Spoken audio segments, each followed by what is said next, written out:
welcome to Eastern Geeks Out, an EP Media associated podcast where we'll be discussing news and interesting topics in the gaming and entertainment world. My name is Deforest White. And my name is Jordan Lowry. And we'll be your hosts for the duration of these episodes. How are we doing today, Jordan?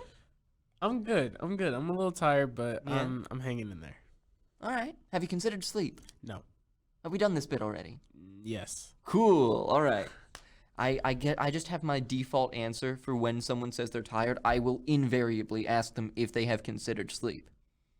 Don't you not consider sleep? We don't gotta get into that, Jordan. Yeah, that's what I thought here. So I mean, like, we can get into that if you want. yeah, I'm chilling. All right, I'm that's good. fine. Okay, that's fine. No, I'm just saying there's room in the bed, but it's Hey. whatever. Hey. We've had a pretty eventful couple weeks in the gaming industry. We've had some wild stuff happen since our last episode. Mm. Have you caught up with any of it? Mm-mm. All right, then allow me to be the bearer of some good news and some fucking wild news. Okay. So first off, we had a Nintendo Direct. That was just a scheduled thing. We kind of figured there was going to be one. It got leaked a little bit ahead of time, but just like a little bit before it was announced anyway, so we didn't have too much that we expected from it. But there were a number of announcements in that were absolutely wonderful. First off, I'll just go through a few of them. We have Unicorn Overlord, which is an RPG made by Atlas and the developers of 13 Sentinels Aegis Rim, which was one of my favorite games that I played last year.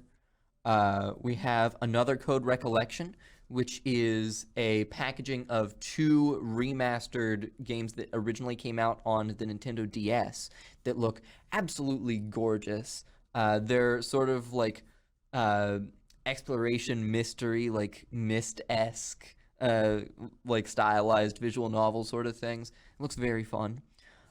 We had the final Mario Kart 8 DLC is going to be coming out here in just a little bit. The end of the expansion pass. Wow. Bringing it, I think, a total of like 48 additional tracks, all things considered. 40. Yep. Literally doubled the original game. Wow. It's wild. We had a remastering of Tomb Raider 1, 2, and 3. And from the footage, I don't know if it works like this like immediately, but it does look like it does the really cool thing that if you go and play Halo 1 Combat Evolved in the Master Chief Collection, you've got your button that can toggle you between the remastered version and the original graphics. And it looks like Tomb Raider 1, 2, and 3 have a similar feature where you can play with the updated models for everything, or you can play with the old, like, super polygonal look. You know, can I just like switch that, between though. That sounds like a good, like, what's the word for it? That sounds like, it just sounds good. It's you know? retro. Yeah. Yeah. It sounds like a nice little added touch to it, and I like that. Then we had a couple things that were a bit of like, well, I'll get the odd ones out first. So first off, we have the final Super Smash Bros. Amiibo is coming out for Sora. I'm actually genuinely surprised that it comes out looking like it does, because I know Disney's very protective of making merchandise without them, and Sora's got a little like Mickey Mouse shaped keychain on his sword, but he's got it. And seems like they got it through without much issue. There's some amiibo coming out for Noah and Mio, two of the main characters from Xenoblade Chronicles 3, as well as a unique Zelda and Ganondorf amiibo tied to Tears of the Kingdom. After that, there's also an announcement, I guess more of an update really. The Nintendo Gallery, a museum dedicated to Nintendo's history, is going to be opening in 2024. And they have covered the top of the building with a giant scannable like question block that you can see from like aerial photography, which is very fun. You know, just like a big Mario block. And the building itself looks like it's going to be absolutely gorgeous. It's very like modern see-through aesthetic. Most of what they showed were just like renders of the building like ahead of construction, but it looks like they've got their work cut out for us. I'm curious as to what the actual like layout of the building's going to be, because it's not going to be all like fun and games theme park kind of thing because we already have Nintendo World. Um, so this is going to be, I imagine, closer to like a timeline of like going through and seeing all of the products and everything, which I think personally I'm actually more interested in. Uh, but yeah, it looks very fun. They announced a remake of Mario vs. Donkey Kong, which was a Game Boy Advance game that I played on the 3DS because I was part of the Nintendo Ambassador program, and you got a bunch of like virtual console games through that. And I did you know that this series existed? Because I've seen a lot of people acting like they've never even heard of it, like What? Which one? Mario vs. Donkey Kong. I don't recall. I've heard of Mario versus Sonic, obviously, Yeah. the Olympic Games, stuff like that, but Mario versus Donkey Kong, I don't think so. It's a truly bizarre puzzle platformer series where the goal of each level is to collect little wind up mini Mario toys that Donkey Kong is for some reason obsessed with. And he steals all of them from the factory for himself. And so you go through playing as Mario every level, take back 3 of the little mini Marios so that you can sell them, I assume. And then every once in a while, there's a boss fight and you beat up Donkey Kong. Now that I think about it, no, what's that one game? Because it's the one where you're kind of on like a, I don't know, like a conveyor belt or something like that. Maybe that's the same thing, and like Donkey Kong's like throwing like barrels at you or something like that. That would just be Donkey Kong, like Oh. the original Donkey Kong. See, that's the one I remember, I think. Mario vs. Donkey Kong actually does take a lot of the gameplay mechanics from less original Donkey Kong and more Donkey Kong Jr., like the original arcade title where you're like climbing up on the vines and moving from one to the next. So there is actually a bit of a connection there because those came out around the same time frame. But yeah, this game, I don't know. It's just not a game that I would have foreseen getting a big remake. But it was not the craziest one, even for this direct. They announced, actually, sorry, they did a follow-up announcement. The previously unnamed Princess Peach game that they showed a direct or two ago. We now have an like overview and name for. It's called Princess Peach Showtime, and it's a variety game where all of the levels are like a different genre. So you play through one and you play as Detective Peach and you're going through and solving a crime. And then you play as one and you're Sword Fighter Peach and you're playing through like a big platformer fighting level. And then there's one where you're Kung Fu Peach and you're doing like rhythm game like Kung Fu fights. And then there's one where you're Patissier Peach and you're like decorating cakes and like doing fun stuff. And it looks adorable. The whole thing is set up on like a stage play format, so all of the worlds that you're going through are like happening on stage, which seems to be a recurring theme for a lot of Mario games. Yeah. Which I personally am a fan of. And then after that, they announced F-Zero 99, which I'm so hyped for. F-Zero fans have been waiting just like a really long time for anything because our last game was a re-release of a GameCube game on the Wii, and then we never got anything ever again. So for us to have like acknowledgement of F-Zero at all outside of Smash Brothers is great. And this one follows the same format as Tetris 99, which is there's 99 players in the F-Zero racing format, but it's a battle royale. So all of you like race until either all of you are dead or somebody wins. And it's very fun. It's free for Nintendo Switch Online members, so I've already put a couple hours in it. It's quite entertaining, and F-Zero music is just great anyway, so it's just added bonus there. And then after that, the biggest announcement, one that broke the internet for a little bit, was a complete ground-up remake of Paper Mario: The Thousand Year Door for GameCube, which is that was like the two first Paper Mario games were complete like turn-based RPGs with like big open worlds and unique characters to explore. And Thousand Year Door is easily the fan favorite, and everyone loves it, myself included. And I'm so hyped. This game's amazing. It's got like a wrestling arc where you got a bunch of companions that you can bring into a professional wrestling ring to fight through a little tournament. It's got I think the second canonical trans Mario character in Vivian. And it's got, I think it's pretty easy to say, like, I'd say the best story out of any of these story-based Mario games.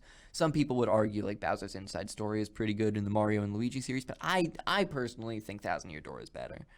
But yeah, it's like a really big deal, and we were not expecting this anytime soon because Nintendo's been sort of distancing themselves from the older Paper Mario titles, specifically in the newer released Paper Mario games. I mean, for one thing, they've shied away from like the traditional turn-based combat, but also they've got a tendency to just not make as many original characters. So there will be lots of characters that's just like a Toad or like a Goomba instead of a particular Toad or a particular Goomba. And Thousand Year Door's got a bunch of unique characters with fun designs and personalities, and it's great. I'm real excited for it. So that's what I thought we were going to be talking about mostly for today. And then yesterday happened. You know what happened yesterday? No, what happened yesterday? Yesterday, Xbox leaked a bunch of documents from the 2020 FTC versus Xbox case, where the Federal Trade Commission was in a global lawsuit against Microsoft, because with the Activision Blizzard acquisition that we talked about last year on the podcast, there was lots of like precedent for them to say this is now a monopoly. You control too much of the market. And that's a big deal by itself, but apparently they got indicted during that. And Microsoft and Xbox gave the FTC a bunch of internal documents that they asked for. And yesterday, a bunch of those documents got leaked to the public, including a few really interesting things. So I'm gonna read you a couple of these. Okay. And I'll just get your, I assume these are going to be first reactions to lots of these. First off, Elder Scrolls 6, which we were all assured would be released on all platforms, Sony included, is going to be Xbox exclusive. Why? Because Xbox bought Bethesda. Yeah. They own Bethesda now.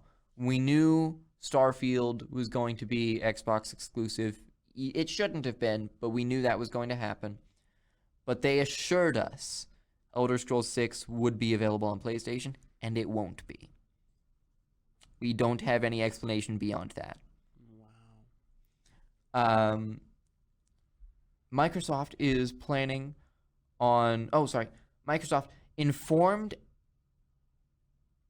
Nope, sorry. This is a leak from Activision Blizzard, which is now owned by Microsoft. So this is internal documents inside other internal documents. Nintendo informed Activision about a new console release in December of 2022. So they already know what the next console following the Switch is going to be. And they've known for at least a year now. Do we know? We do not. That's kind of upsetting. But like, new Switch? New Switch, new something. It's been 7 years. Mm-hmm. It's about time for them. It's about time. Microsoft is planning to release mid-gen console updates, despite saying they weren't going to do that for the Series X and S.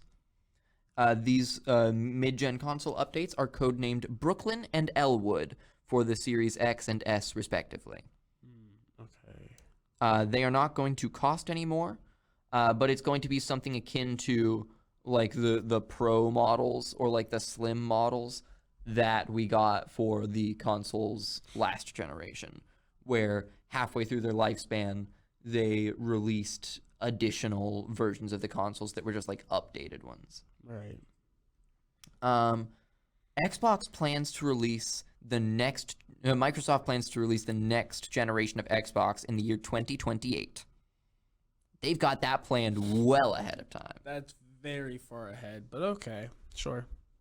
Microsoft was scrambling to fill the 2022 release hole because they just didn't have games to release, and that resulted in a large number of buyouts and failed games in that time frame. We have documents from Phil Spencer before the first quarter of the new console generation saying that he was confident in Xbox having a better package deal than PlayStation, and then other internal documents from after that admitting that Xbox lost the console wars, which is extremely entertaining because that's Microsoft saying that. Yeah. And then, finally, and this is the biggest one, at least to me personally, Phil Spencer, head of Xbox, we have emails from him where he talks about really wanting to buy Nintendo. Could you really see Xbox or Microsoft, I should say, and Nintendo together? I couldn't, but that's specifically because I couldn't see Nintendo agreeing to it. I definitely can't see that, yeah. Not because Xbox doesn't want to, because Xbox definitely wants to.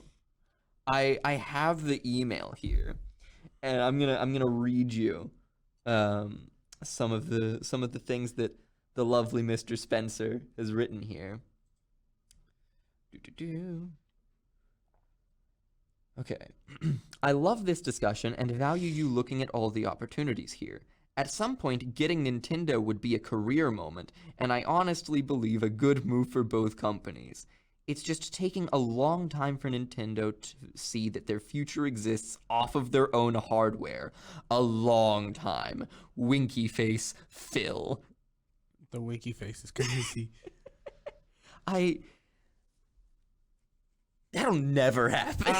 Yeah, that's not happening. Like, They're not gonna just be like, go over to Microsoft. No. And it's really funny because I remember a couple years ago we had an article, or not even an article so much as a leak, or like it was something that an Xbox exec said. Let's see if I can find the name. Steve Ballmer, Microsoft's former CEO, had Kevin Bacchus, who is Microsoft's former director of third-party relations for Xbox.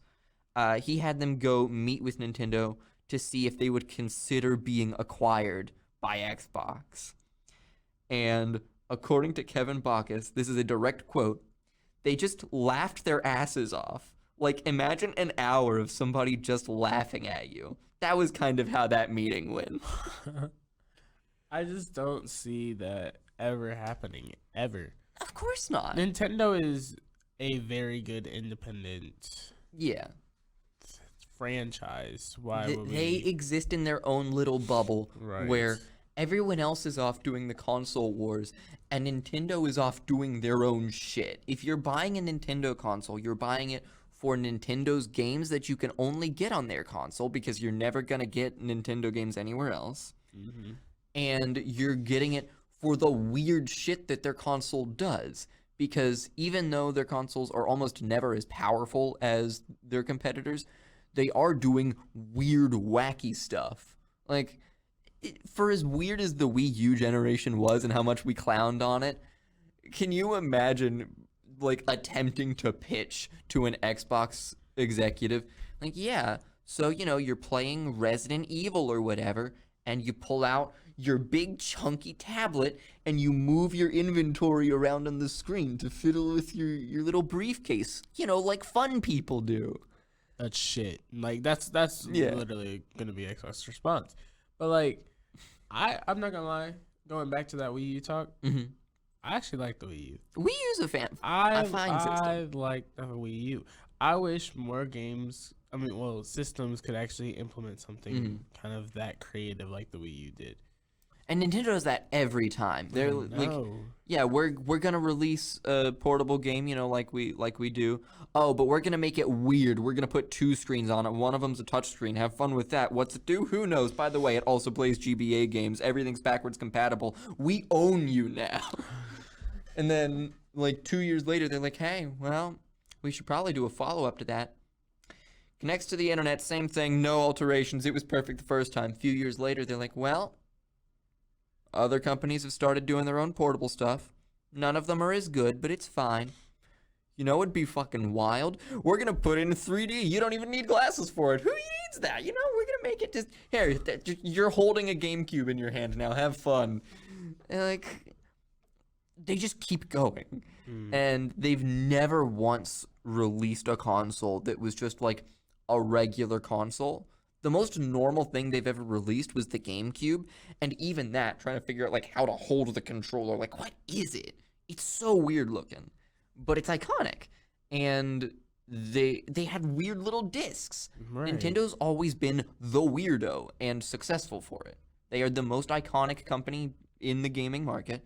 Maybe not the most profitable, but they're 100% the most iconic. Mario is Mr. Video Game Man. And Nintendo is able to maintain that because they're off doing weird shit. Sony and Microsoft just don't do enough weird shit.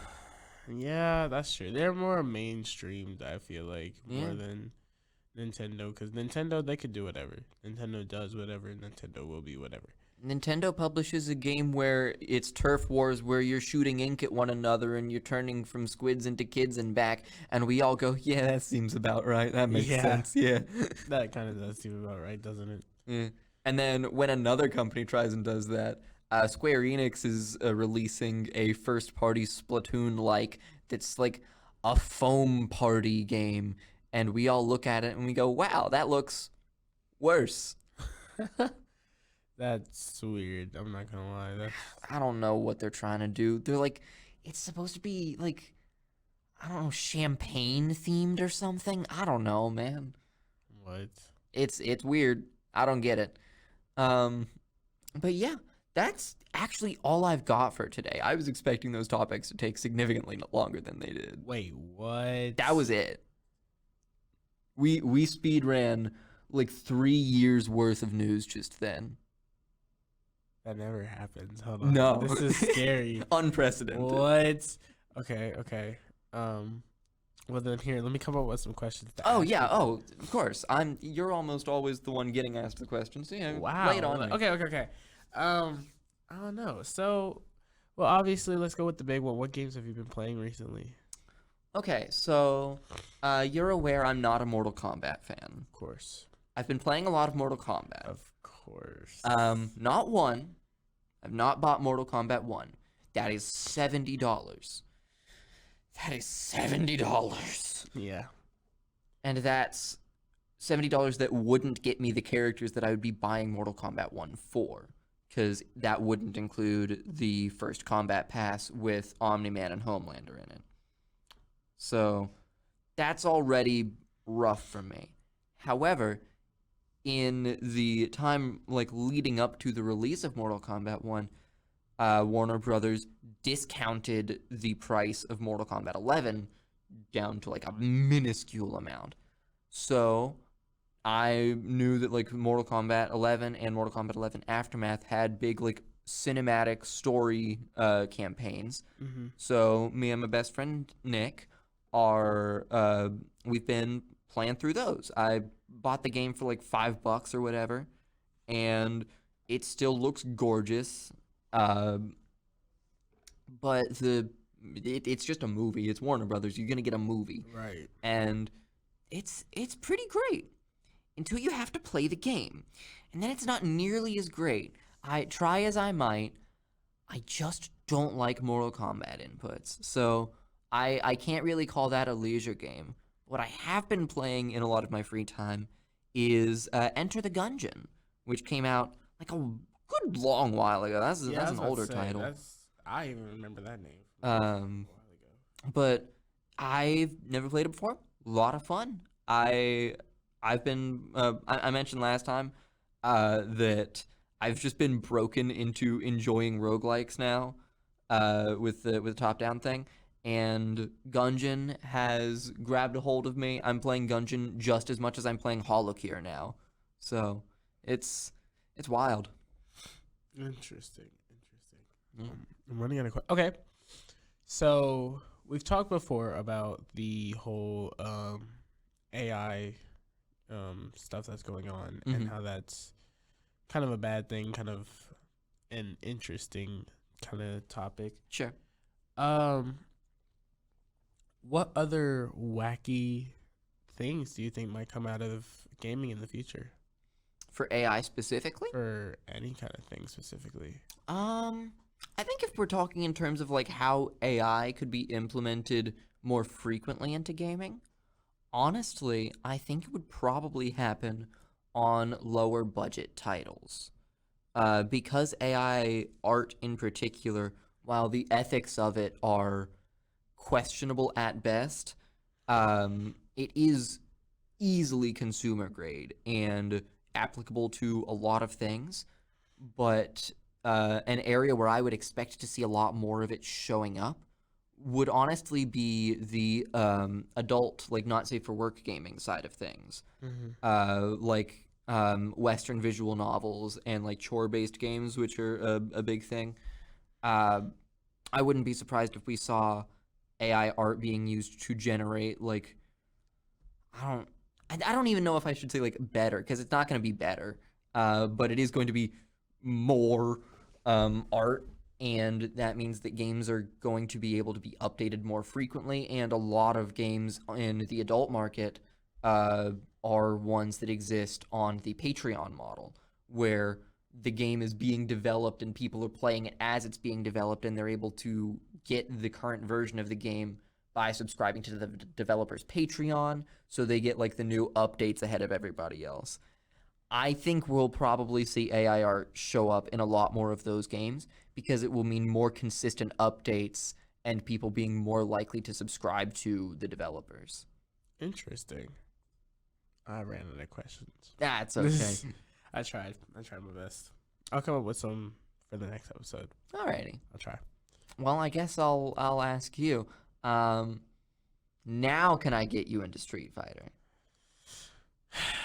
You know, I talked about it before, and I said I was gonna get into Street Fighter, but there's just so many games that I'm looking forward to coming out soon. But that one came out already. You can play that It came now. out already, yes, but I gotta take time for these other games. I've been playing. I played 2 hours of Starfield. I'm done. I'm back on Street Fighter. What? Yep. See, I got bored immediately. No, I did too. But then I got back into it because it started getting interesting. But then I'm like, I mean, it's just like, you know, it is what it is. But I've been just now because Liza P came out Oh, fully? fully. Okay. It's on Game Pass now. Ah, of course it is. Of course it is. So I've been playing that a lot. Well, actually, I haven't even touched it. Mhm. But I played like the first 5 minutes of the tutorial, and let me tell you, Did you get past where the demo was? No. Okay. not yet.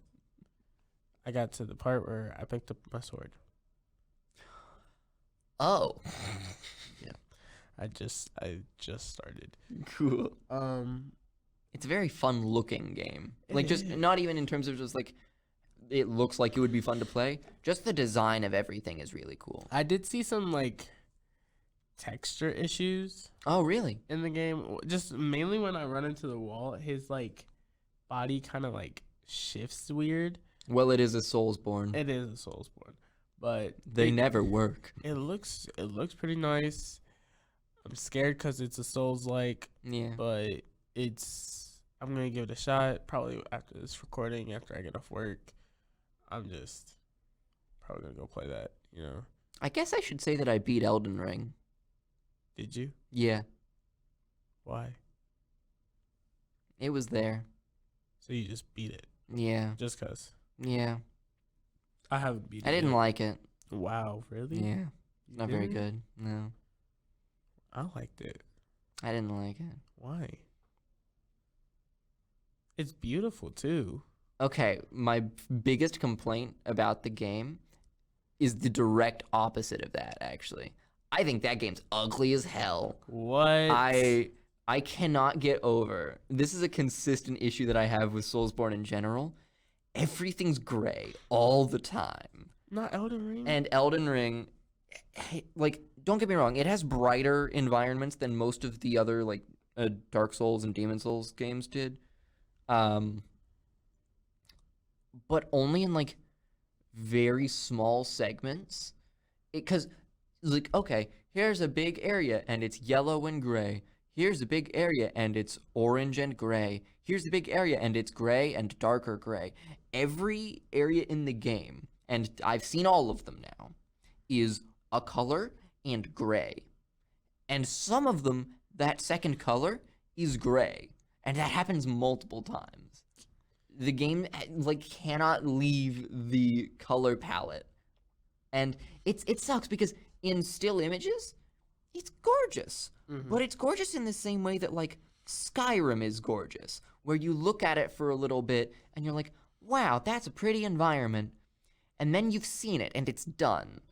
The one scene that I'll give the game credit for that never lost the appeal was the tree burning with like the ashes around you and the flames. Like that's a cool environment. That is a cool. That was dope. Okay. Everything else, the only like splashes of like unique color lighting that you got were from like bosses and stuff, where it's like, oh yeah, there's this big luminescent moth, or okay, actually, I'll take it back. Mushroom Lady does glow blue, and I like that the Mushroom Lady glows blue, and I've looked up a lot of art of the Mushroom Lady who glows blue, and that's pretty cool.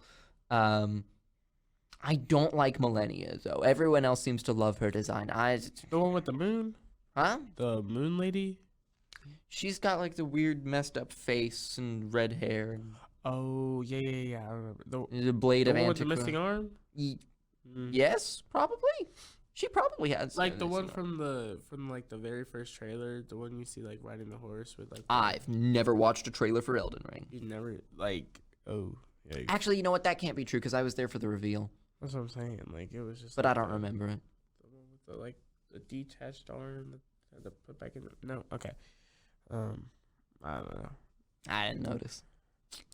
I didn't fight her. Really? No, Why? never ran into her. Oh, I heard she's hard though. Yeah. If we're talking about the same one, I heard she's hard. I think she's supposed to be like one of the hardest bosses in the game because there's like the folk hero-esque dude, like Let Me Solo Her, who wears the pot on his head, who's just like a player whose entire thing is Oh, people know that this boss yeah. is hard, so they go and they summon him, and he goes and he fights her for them. No, Can't be me. no, I can't. not selfless enough. Nope. Dang, I would have fought her, and I would have won. No, I wouldn't have. But yeah. I don't know. Mm. People seem to enjoy killing her. I don't get it. I never killed her. I like the blue mushroom lady. What is going on? What is happening? She glows blue, Jordan. I think I may have sacrificed the entire country to the blue mushroom lady. Not 100% certain on that. What? I got the blue mushroom lady ending where you say hi to the blue mushroom lady. Not gonna lie, cannot keep track of this game's story. Largely because I didn't play through most of it. And in fact, the extent of Elden Ring that I have played is the final boss. And that's it. Oh. All I kind of remember from that game is me just exploiting it. Like, there was just this one exploit where you get to just sit there and kill this, like, this bird over and over again. And you get, like, tons of souls. And that's what I kept doing. I don't know what souls do. Well, there were, like, the upgrade points. No. Okay. I've only played the final boss. That was it. He turns into a big Studio Ghibli creature. See, It's I've weird. never played him. I've never beat it. Yeah. He takes you to the water level. What? Yep, it's just infinite water everywhere. It's just infinite Azure from Tekken. What? Yeah. I wanted to play what's that one game? I forgot. Could be anything. It could be. Could even be a boat. It's not Street Fighter though. Dave the Diver's coming to It's Switch. not Street Fighter. No. I bought a new controller though. For A Street new- Fighter? No, a Is it a PlayStation. fight stick? You get a little- That Spider-Man controller. Oh. Yeah, for PS5. Oh, it's so nice A too. little snazzy. Yeah. That's pretty So, neat. I can't wait for that Spider-Man game to come out though. Yeah. I will Can't be wait. playing Mario Brothers Wonder. See that I'll be playing Assassin's Creed Mirage as well. So That doesn't come out that same day, does it? October 5th. Okay. You know what? Actually, one day earlier. Thank you. Thank you. All right. Thank you. Thank you. Dang. Thank you. Thank you.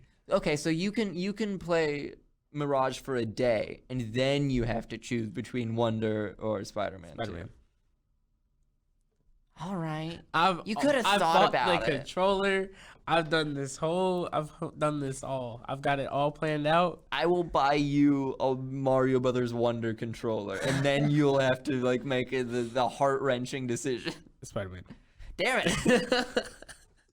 It's just Think gotta more. be Spider-Man. It's got to be.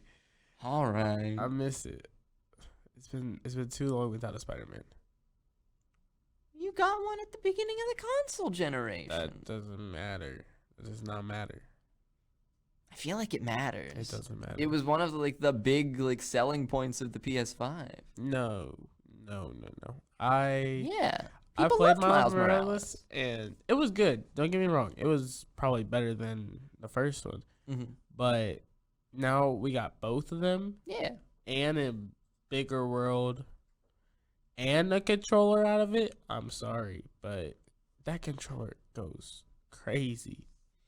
At some point I'm gonna have to sit you down and just show you the price ranges and the customization options for some of these fighting game controllers and just watch your reactions, because That's scary. it's pretty regular to see people walking around tournament floors with a controller that big around that's got a custom plate on it with all the characters and a button set up that's specific to the size of that person's hand, and the internal pieces of it that they chose.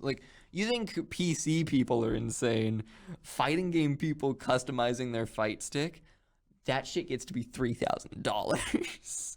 Yeah, I'm gonna pass on that one. I'm just going to stick with my Spider-Man controller. I play on the default Pro controller and/or PS4. I own a fight stick, but I am garbage with it. I don't. We'll have to get you on a fight stick at some point. Maybe. Hmm. If I ever play one. This coming August, we'll have you up to speed on things. We'll fly out to Vegas. You'll compete in Evo. It'll be great. I'll probably win. You think you'll win? What game? Yeah. Just Street Fighter 6. All right. Cool. Bet. Let's go. Who you playing? A character. Whichever one looks cooler, I'll pick that one first. Blanca.